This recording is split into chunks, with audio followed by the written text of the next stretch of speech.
Okay, hi everybody. It's Wim Gerrits from Slurpit and NetPicker and NetBox today. We have this workshop organized and I hope you're going to like it. We have a couple of really interesting speakers that we will introduce, but the focus today is going to be on how can you succeed with network automation by using a reference architecture that we have basically tuned and developed, which is now proven, where you can actually get started without the base fundamentals and really have an architecture in place. So today's call, there's going to be Pieter van OS representing Slurpit. I got Otto Coster on the call for NetPicker, and the one and only Mark Coleman of NetBox Labs that probably most people know. And let's get started. I'll do a quick introduction, like high over what you're going to get today, what you can expect. Okay, yeah.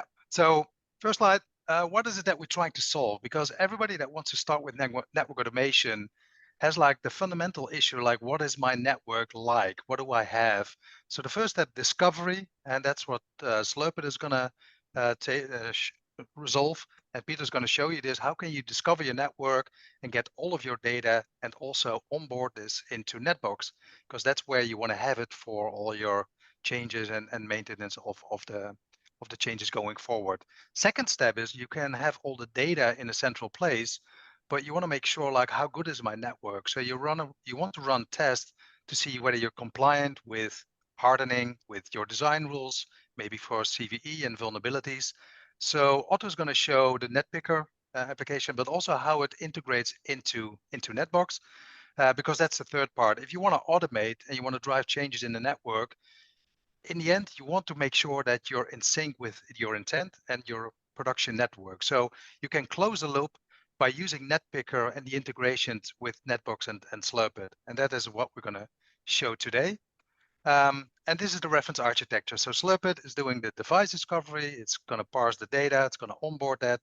We're going to talk about NetBox, then heading over to Mark, who's going to show NetBox or explain what it is, but also highlight the roadmap when it comes to the new features with branching and change management.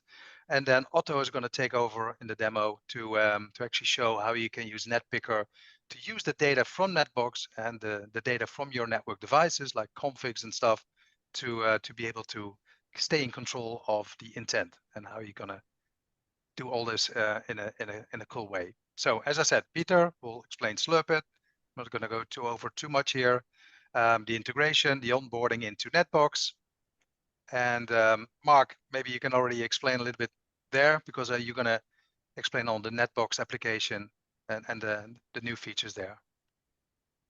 Sure. Okay. All right. Thanks, Wim. So many of you will be familiar with NetBox, but just to run through it quickly, NetBox is a network source of truth. So really what it is a repository for the intended state of your network. And as you can see over here on the right, it covers, we typically say L1 through L3, but think of everything from cables and racks all the way up to, IPs and VLANs and even beyond that.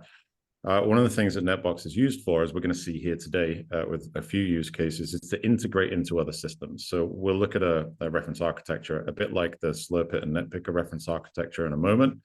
But what we see very often is that NetBox ends up being connected into all sorts of other tools. And that's why we have this API and integration first philosophy. There are many other ways to extend both the data model and the UI, but we won't necessarily cover those today.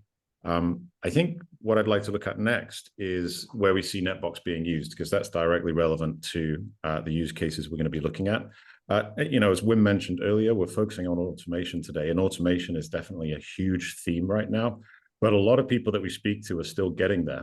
And I think what they're starting to understand is that some of the concepts we're going to cover today in the rest of the webinar are essential to getting to the automate stage. So we find down here that 72% of organizations are still in the documenting and modeling stage. So that's when you are, you have a network, you have an empty NetBox, right? You haven't populated your network source of truth yet. And that's where you can use discovery tools like Slurpit to find out what's out there and get it into this controllable state in NetBox that you can use.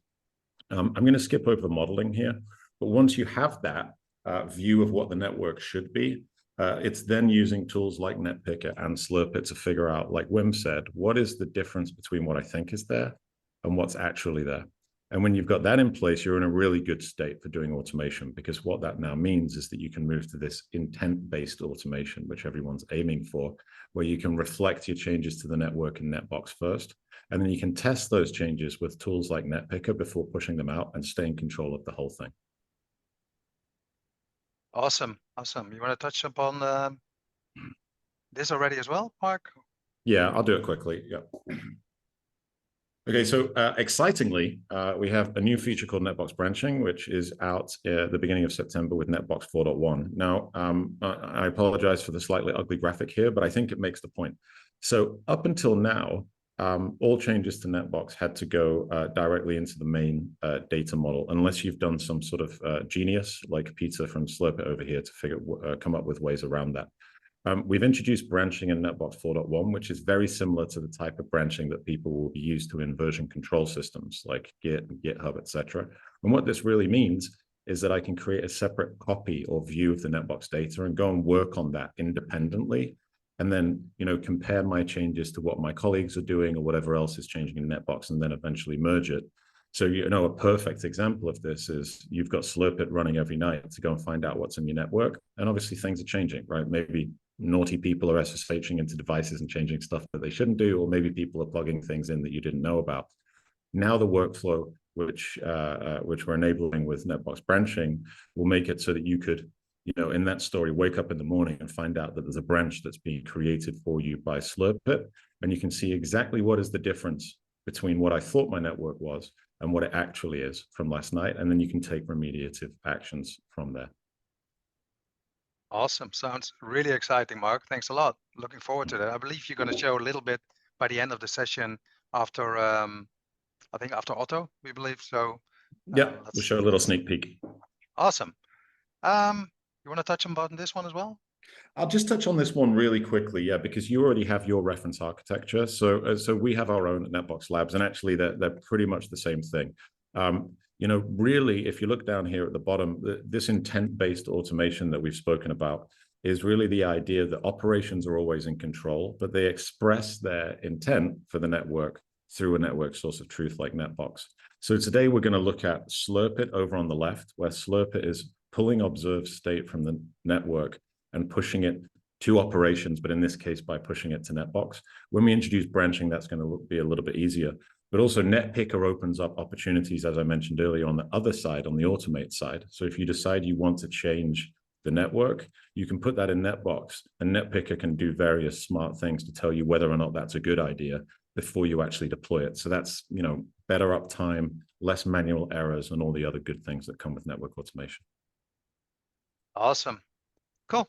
Thanks a lot, Mark.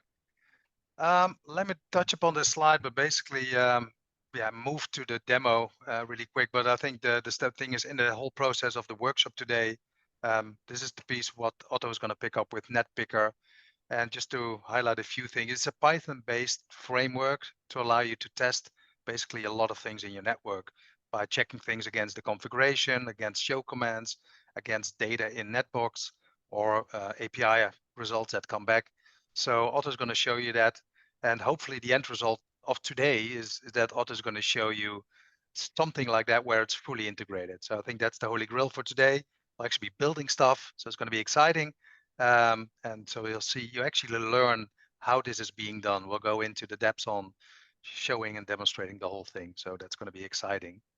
And it'll finally, as a gift to you, we're going to basically offer everything as a package, as a single Docker Compose file, where you have Slurpit, NetPicker, NetBox, and everything, but also some exciting new project that Pieter actually released recently, called Mockit. It's a device imitator.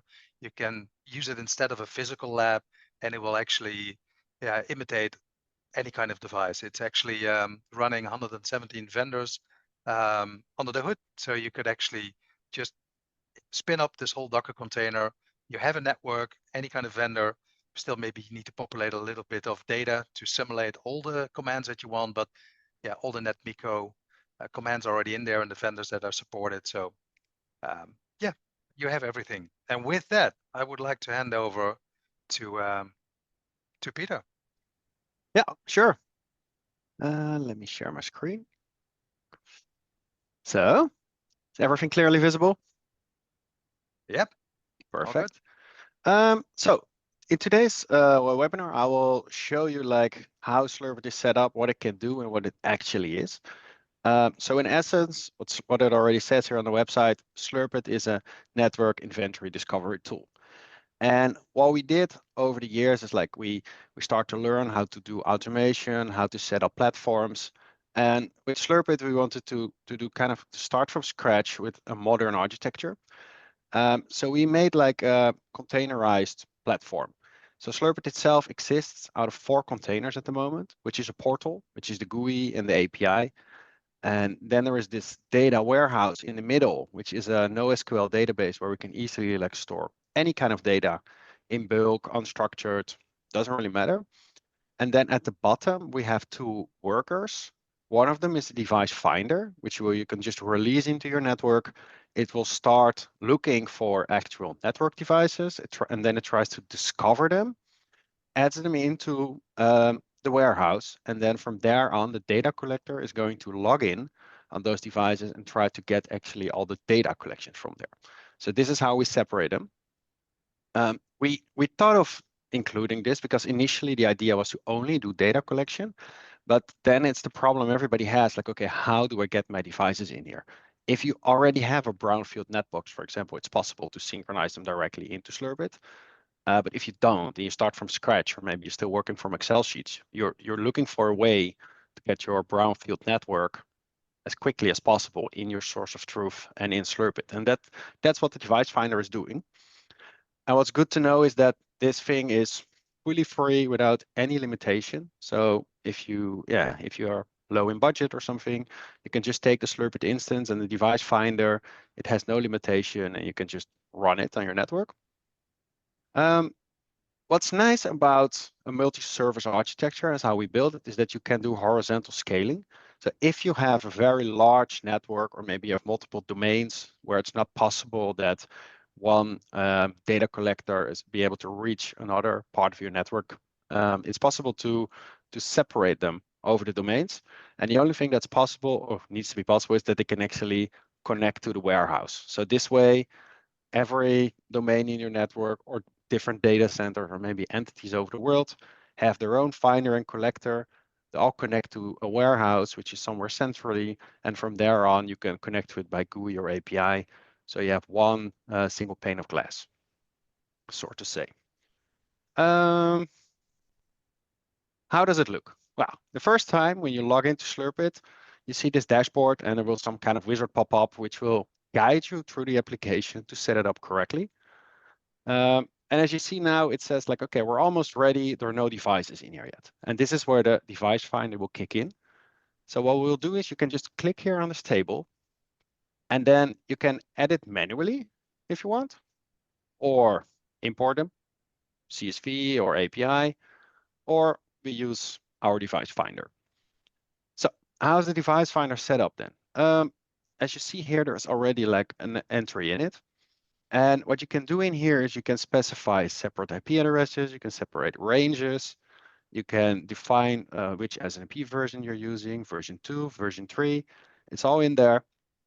You specify it in here, and then Slurpit will just continuously scan your network and see if the devices are still there, try to find new devices, and this way put them in Slurpit, put them in NetBox, and make sure everything is being up to date. So today we'll actually run it, try to find my devices in there, and then they will be added to the system. Now you see here a message on the top that it said some crawlers are scheduled as well. So while it's scanning the network, I will explain how that works. So one of the first POCs we did, there was somebody who told us like, okay, I don't really know where my devices are or how my devices are configured, because we have a lot of external companies doing it for us. So we don't really have a management network. It's a bit clustered all over the globe.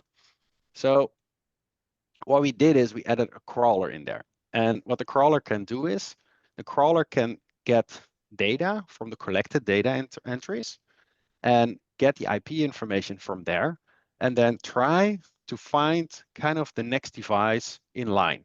So if you would configure only your core network, let's say 10, 20 routers, they all have like connections to the underlying switches and so on with LLDP, CDP, and the crawler will then use this collected information and gets a huge list of IP addresses back, and it will just hop over and try to find the next one. And this way, as a spider, that's why I call it crawler, it will kind of crawl your network until all the devices are in there. So I think by now, when I go back to my dashboard, yeah, you see here, it found 7 devices. And if you scroll a little bit down, you see here like latest added. So you see kind of in line, like what came in and what's the FQDN of it and so on, some basic things. So they're here. The cool thing about this is now when we find a device, we put it in here, we have some kind of callback mechanism. So the moment you set up the plugin toward NetBox, which you see here, plugin connectivity, oh, my bad. I go here to the settings where you can do this. Here you have the plugin. And in the plugin settings for NetBox, you can also define like what you would like to sync up and down. If you have devices enabled and we find a new device in the network, our callback mechanism will automatically send it to NetBox as well. So if I go here now to my NetBox sandbox and I do refresh, you will see here in the onboard device section as well that those 7 devices are now here. If I go back here and I would, for example, remove the Arista, so now we have 6 left. Same happens here in NetBox. So everything is like continuously synchronized up and down. Of course, we want all of them. So I launch this again, and you will probably see that in a minute or so, the Arista is added again. So that's for the device discovery part. And this part, as I mentioned before, there's no limitation. It's free. You can download NetBox today. You can sign up for NetBox Cloud. You can set up the Slurpit instance, and everything will work out of the box without a license. But when the devices are in here, now we kind of want to go a little bit further, and we want to start collecting the networking data. And for that, we invented something we call a planning. So why did we call it a planning? Well, in a planning, you define which data you want to collect, how often you want to collect it, for which vendors you want to collect it, and so on. So that's the reason we called it a planning. And if I added my planning in here, you see a couple of basic data. So, okay, for how long would you like to keep the data from the planning? How often should it run? Maybe you say, okay, the ARP table, I want it every 3 hours. Well, my clock or my software version, I want once a day, once a week, once a month. And this you can all fully change. You can use cron-based if you want. You can do daily, weekly, monthly. It doesn't really matter. You're in control when and how often data should be collected from your network. And what's good to know is that by default, we deliver something we kind of call like a golden 10, like the most basic information people would like to have. But you can just add your own. So if you miss something here, let's say multicast or ISIS or VRFs, you can just add the new planning, and it's one-on-one linked to the collected data as well. So you add a new entry here, the entry will appear here as well. And when you click here, you will actually see the collected data coming in, and you can just search over it. You can filter, you can, we do some kind of metadata enrichment, which we'll explain a bit later, where we automatically look up the MAC address for you and say which vendor it is, or when it's an IP address, we try to get the DNS. Fortunately, my sandbox doesn't have a DNS server, so you don't see it, but in your network, you will probably see all the registered records in here, which is quite nice because you can search over them. So that's kind of what this is doing. To actually be able to parse the data within the planning, you can specify for which vendors you want to collect it. And we have some training videos where we go a bit more in depth, like how this works, what settings we have, and so on. So I won't, for this webinar, not go too deep in it. I would refer you then to go to our website and sign up for the training videos. But we added some smart things on top where you can specify what kind of data type it is. You see what I explained before about the vendor lookup, or you can create keys where you define when data should be unique. Maybe I go a little bit too far into this. So yeah, I would refer to our videos where we explain into detail like how this works and how you set it up. But the cool thing about it is that you have like historical data this way and unique data.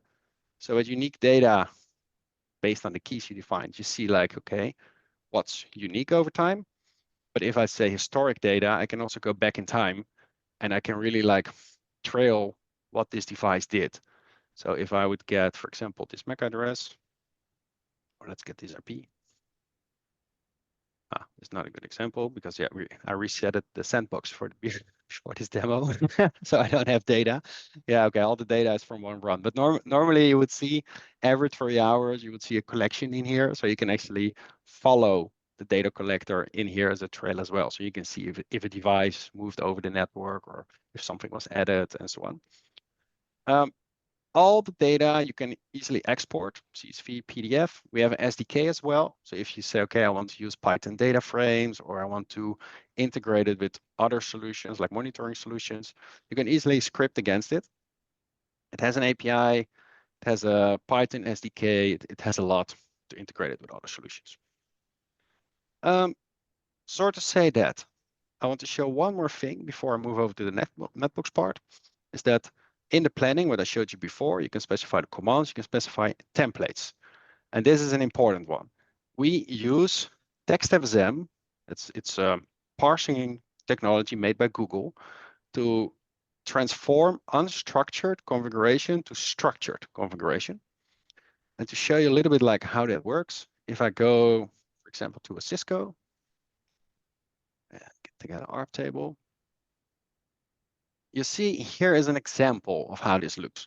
And if you're new to TextFSM, it can look maybe a little bit scary, but it's actually not. It's quite easy when you get a little bit of a feeling with it, but it's good to know that these days ChatGPT, or we have even instruction manuals where you can create your own, and we provide a service where we do it for you. So there is no reason to be scared of TextFSM. We offer you help or solutions for you to actually do this. But the cool thing now is that if I go to my live tester, I can build a template here, and while building, I can actually like run it and see what it does. So I do now raw output. So then I get the ARP table back the way a network device would normally return it, structured, unstructured text. And if I say, don't show me the raw output, it will get the same text, but then use this template. And then it will make like a nice format out of it, like a JSON format, like structured.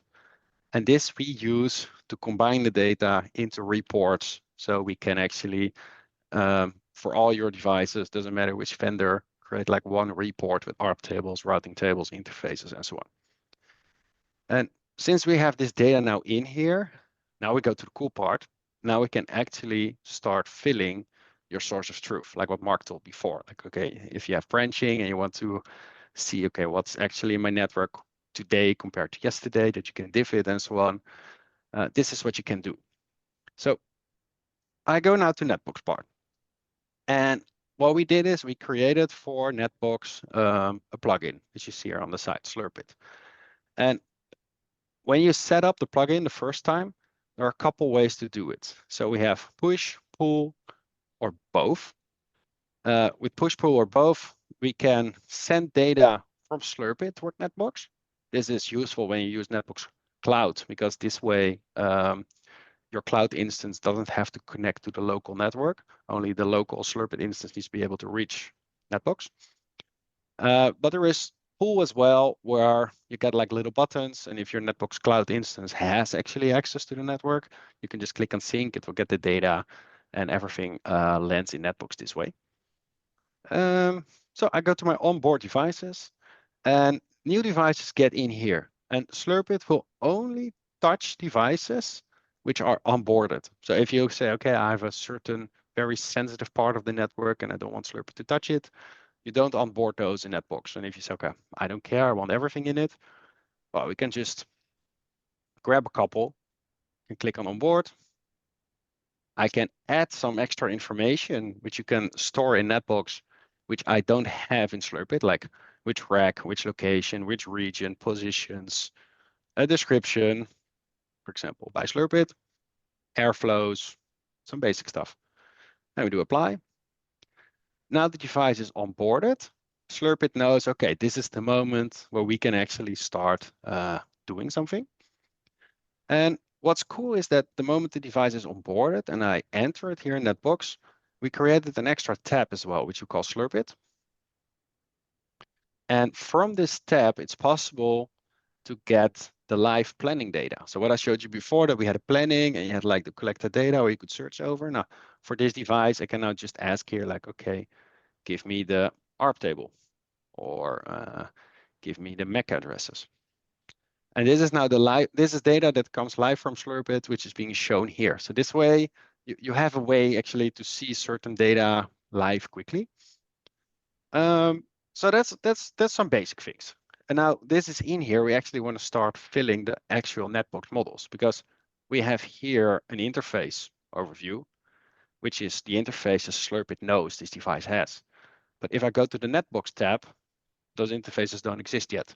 It's because NetBox has its own stored models, which you can also use then for configuration generation and so on, but also NetPicker needs those to verify like, okay, what's in the network is also in NetBox. And for this, we created something we call reconcile. And with the reconcile, we can start filling those data models kind of. But the interface tab now says that there is nothing found yet because the device wasn't onboarded when I run the interface planning. So what I will do, I will go back to Slurpit here. And here is a planning called interfaces. Normally it will run every 3 hours, but you can also manually trigger it. So now it will run for those devices and we will see it slowly starts to get in NetBox. So while that goes, I will explain the other parts. So we have prefixes in here and IPAM as well. And this is actually to get all your IP information in here, your ranges, your addresses. You can get some kind of utilization that you can see how much is used. Since it's a reconcile, you can change the data before you allow it in. You can deny a couple records if you don't want it, but you can also see if it's new or existing. So if a record's already in NetBox and it's not changed, you won't see it here. If it's new, you see adding. If it would exist and we change it and you would click on here, you would see actually a div as well. So you can see like, okay, before it was this, now it's this. You accept the change, there's no, a bit like Git. So I accept it. I do the same for IPAM. And now if I go back here to IPAM prefixes, you see that it's being filled. You see the utilization. Okay, so within this subnet, this is my home subnet, like how many devices are in there? Is the subnet almost full? Yes or no? So it's really an easy way to get started in onboarding NetBox. And with the reconcile, you're fully in control what you want to do with it. Now there is a little teeny tiny thingy before I will hand over to Otto, is that some data we don't have, but you maybe want to provide it by default. And we call this data mapping. So we're here within data mapping, you can add extra information to the reconcile. Maybe a description or maybe a certain role or a status. So maybe you say, okay, everything that comes in from Slurpit has this role, has this status. This you can tweak here. But there is even a possibility to disable the reconcile. So if you say, okay, every IPAM data you find, you don't have to do the reconcile, just add it in the system. Then you check this off and it will just be automatically added. And it's the same for interfaces and prefixes. So you can fine tune the data a little bit. Okay, so now we have the prefixes in here and the addresses in here. You can see the utilization. So you can, like in an easy way, keep everything up to date. You can see like how stuff is filled and so on. As you see here, this is my home network. So yeah, it has a bit more utilization than the other ones. But this is a very easy way to keep NetBox up to date and that you can see what's going on in your network. Now, I will hand over to Otto. And what Otto is going to do, because if you want to know what's in your source of truth is if it's actually the truth, because Slurpit will put data in there, but you always have colleagues or other people who can also like manipulate things in there or add records and so on. And what you can do with NetPicker is actually you can start validating of what's in NetBox if it's what it should be. So is it really in sync with your network? So Otto, I hand over to you. Yeah, sure. So hi everybody, I'm Otto Coster. I'm the product lead of the NetPicker product. And with my team, we are trying to create the best network testing platform. And it's all Python based. And Python is our choice of language because it's very popular in the networking community. It's easy to learn and it's very powerful. So this is our website. So you can see with NetPicker, you can test design, security, compliance of your network. It's very flexible. It's also really useful to, for example, integrate with a source of truth like NetBox. So in terms of use cases, you can use it for either security hardening, regulatory compliance checks, or even design-based validations.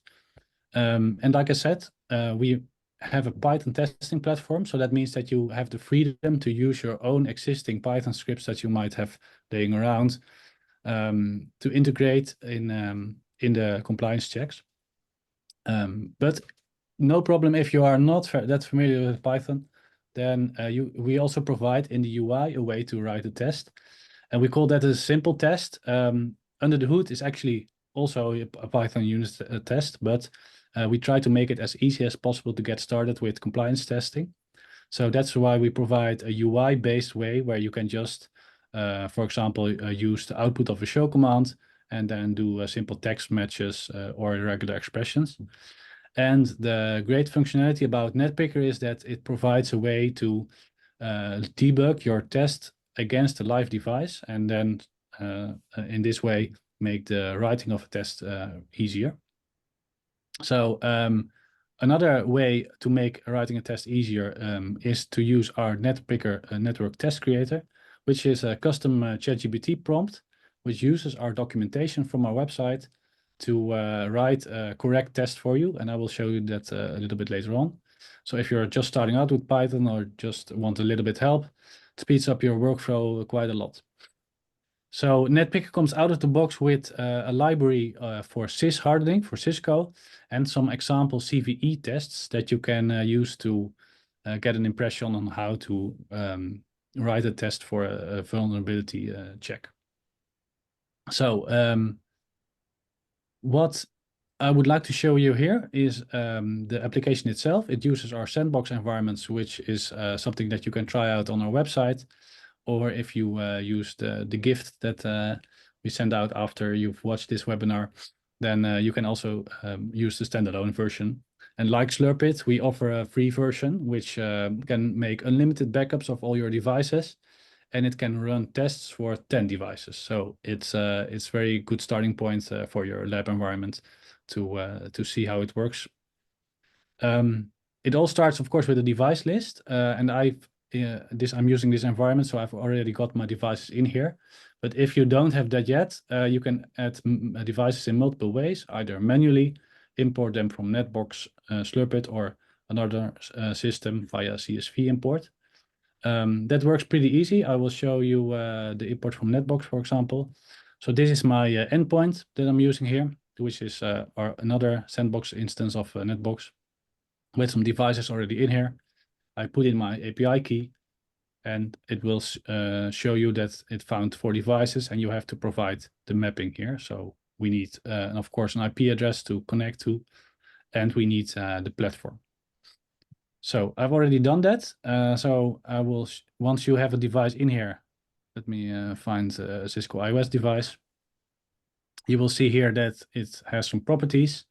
And what's important for us is that you set up a vault with the SSH credentials, because we use those credentials to log into the device and to run commands on it.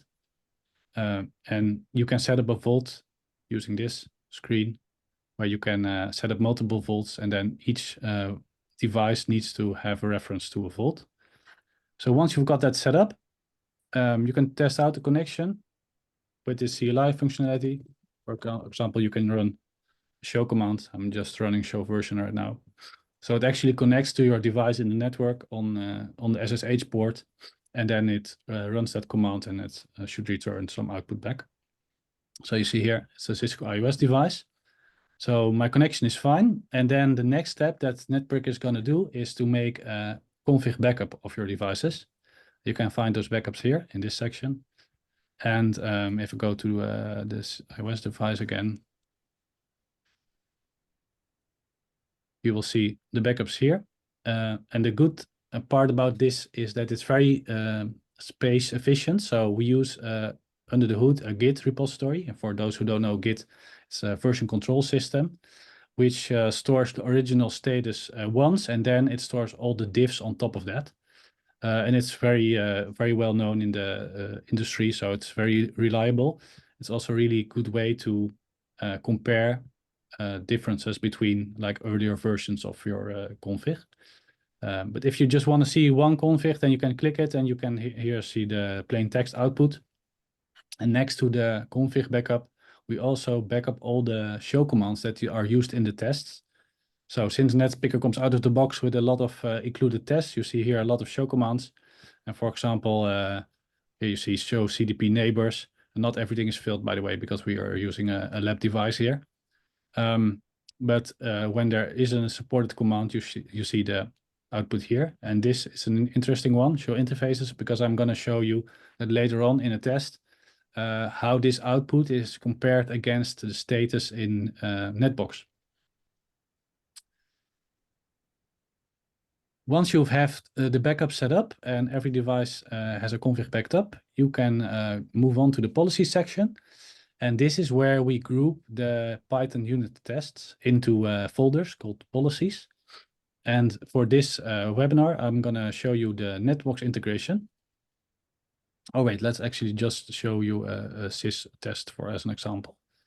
So we include the sys library out of the box with NetPicker.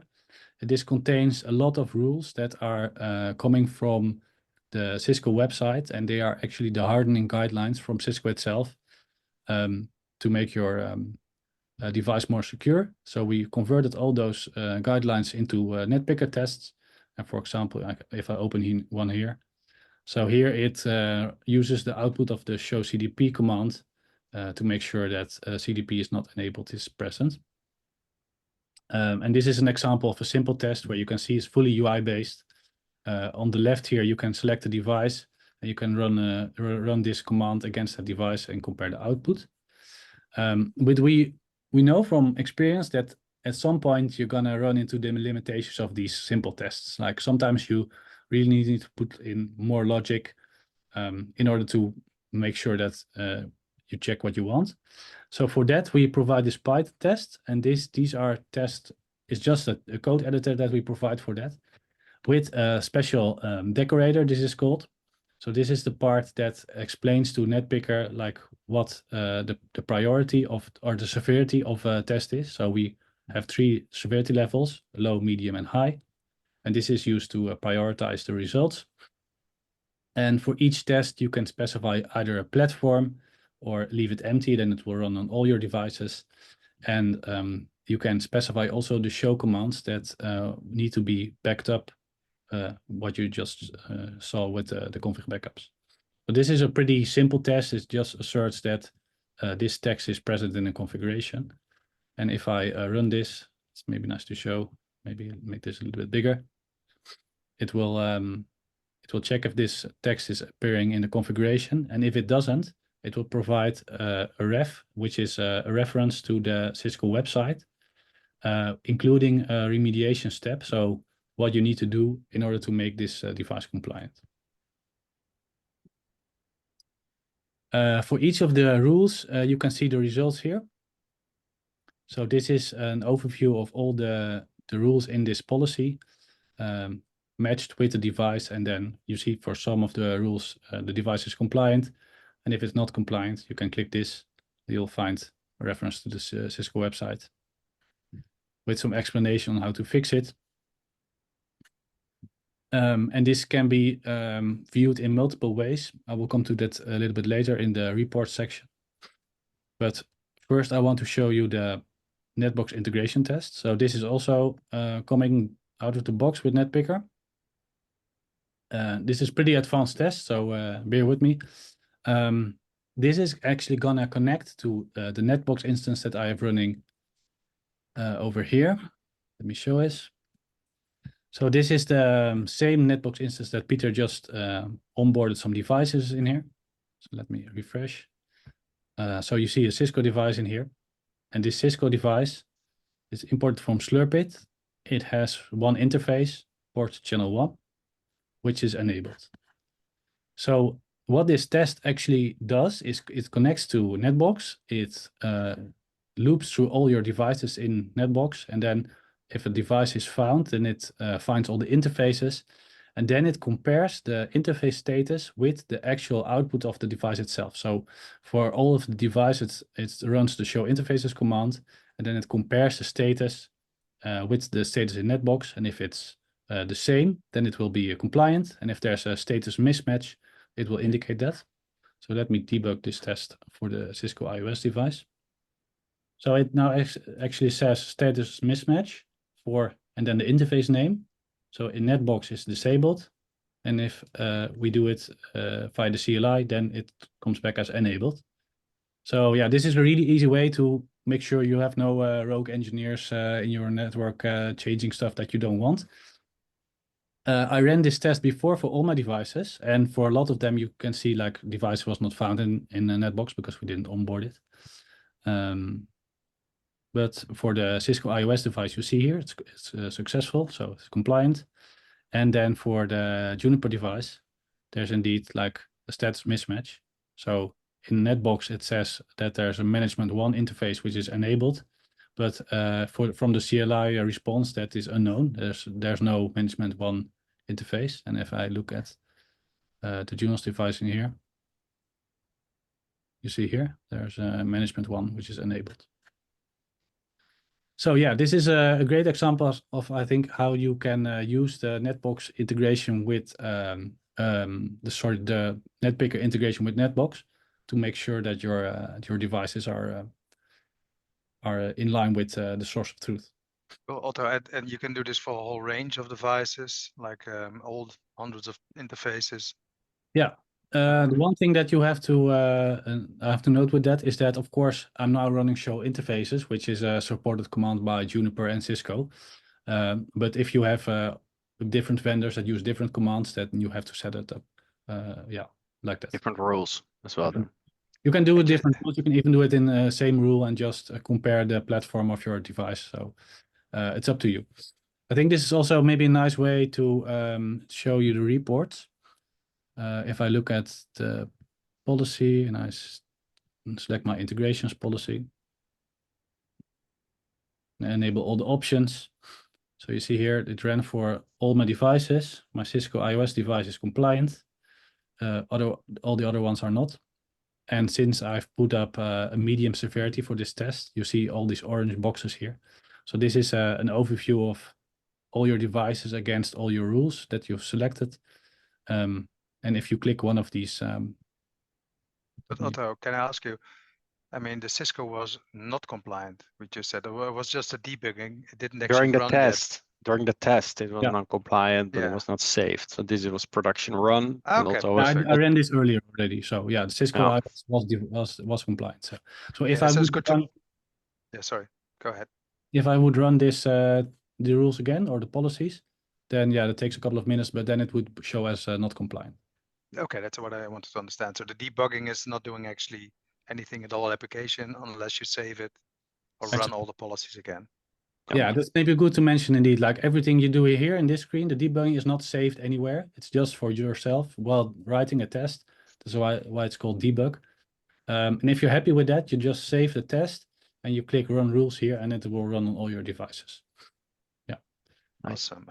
And I know the question normally comes up a lot, Otto. So you can even use webhooks to notify people on these kind of things, right? So you can actually get like a whole process automated in a CI/CD fashion to using these webhooks. Maybe you can show that or explain it. Yeah. Yeah, maybe this is a good time to mention the scheduler. So we have a scheduler built in, which is using a cron jobs. And it can make backups or it can run all your tests, all your policies. So yeah, I would set this up in a production system to make, for example, every night, make all backups of all your devices and then run the policies after that. Because then you can get notified when you open up in the morning your NetPicker system, you can get the latest results. Or you can set up webhooks, which I've done already here. So this looks a bit complicated, but this is actually very powerful as well. So we provide the full output of a config backup, like including if there's any changes for the backups, or if there are any like status changes in the terms of the device status. So we return it in the webhook, and you can format it in a way that you want. This might be useful to connect it to a monitoring system. For this example, I connected it to my Slack. So let me share that. Yeah, so here you can see my Slack output. It's in JSON format. And you can format it any way you want. So you see here that it finished executing the rules, and then it indicates like how many medium severity, successful or low or high issues you have per device. This is the output for the execution of the rules, of the policies. This is a nicely formatted example of the config backups. So you see here, it lists the IP address, and then it indicates if the backup has changed or failed. So for example, here, this one failed. And if there's any changes in the config, then you will also get notified via this system here. So yeah, this is our main way of integrating and sending out notifications to other systems. Awesome. Nice. Thanks. Cool. I think the one thing left, I'm not sure whether you want to touch on this, is the ChatGPT thing. Yeah, that's that. Yeah. So I mentioned before that we have an AI assistant that you can use to help you write NetPicker tests. We call this the Network Test Creator, and it's accessible via the OpenAI website, or you can use it in the ChatGPT app. So here you can just explain or ask in plain text what you want. So let's, as an example, for my Juniper router, I want to check if all my faces up. So you just ask it what you want, and it knows about our documentation, so it will write a valid test for you. You see here, so it made a test with the medium severity level, uses the Juniper platform, and then it runs this show interfaces strs command. It gets 90% of the time it gets it correct. Of course, you need to understand what it's doing in order to judge whether this is a useful test for you. So you can see here, this looks pretty good. So it splits the output of this command, and then it looks at if the status is up. And if it even, like if the status is not up, it formats a nice string that you can see in the reports that a certain interface is not up. So yeah, this has been really helpful. Maybe also good to mention that you can use NetPicker for more than just network devices. So if you have any Linux servers, web servers, anything that you can connect to via SSH, you can also test with NetPicker. So we like NetBox. Yeah, like NetBox. Hey, Yeah. we might want to change the name, like it's not the NetPicker Network Test Creator, it's just Test Creator, I guess, right? Yeah. Yeah, Test maybe picker. it is. Yeah. Test So picker. Yeah. Yeah. Nice. Looks maybe good, Otto.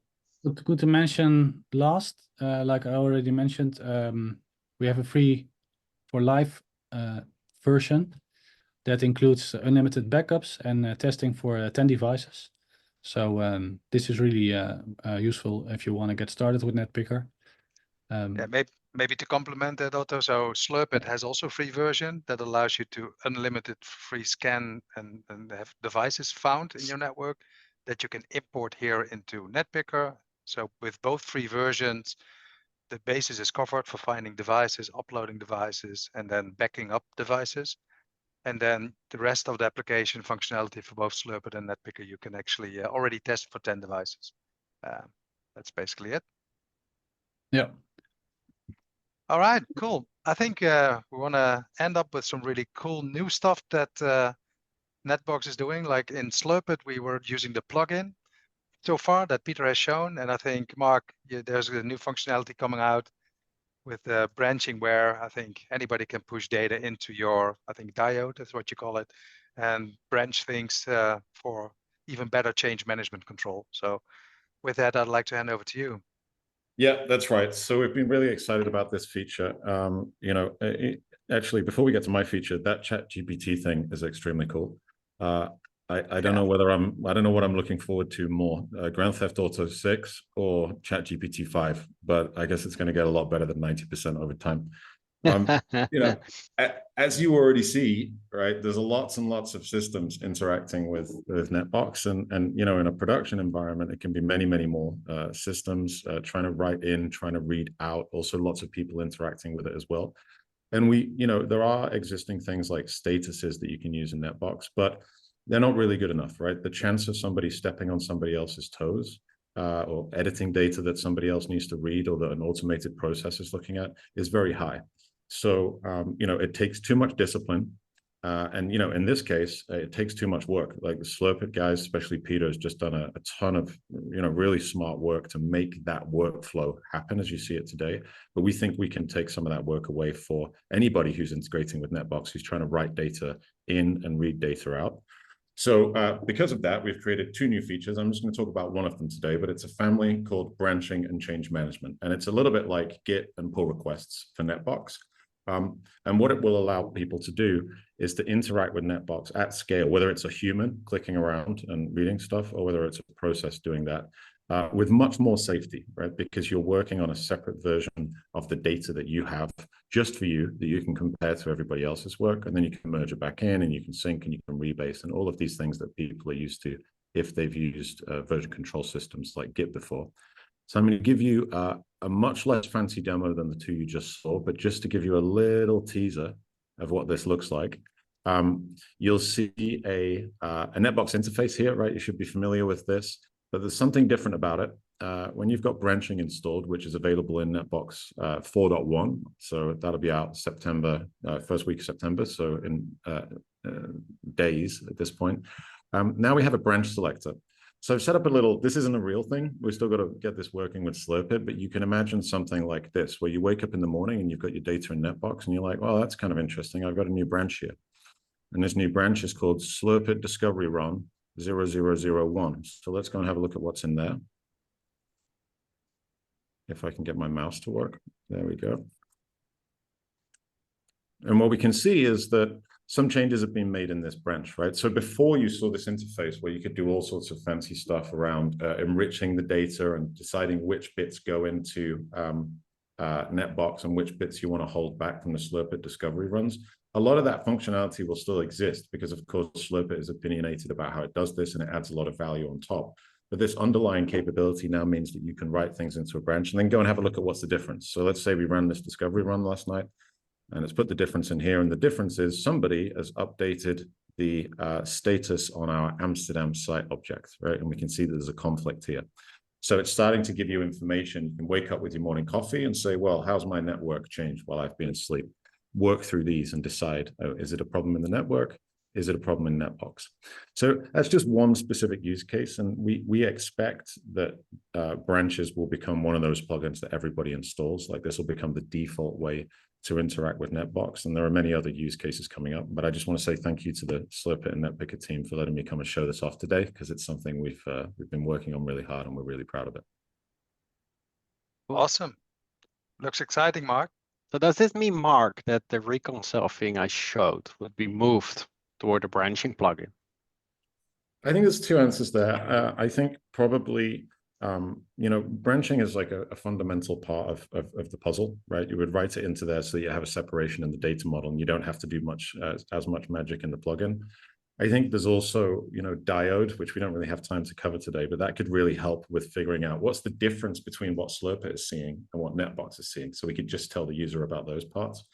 And then, you know, that already removes a lot of the logic that plugin maintainers need to handle. And I think on top of that, you know, then it would be down to Slurpit to decide, what do you want to add on top of that? Like, what additional options do you want to give to the NetBox user? So still focusing on the value that Slurpit brings, but without having to do quite so much plumbing to make that happen in the first place. Yeah, that's cool. Yeah. Is branching also coming to the Python SDK, Mark?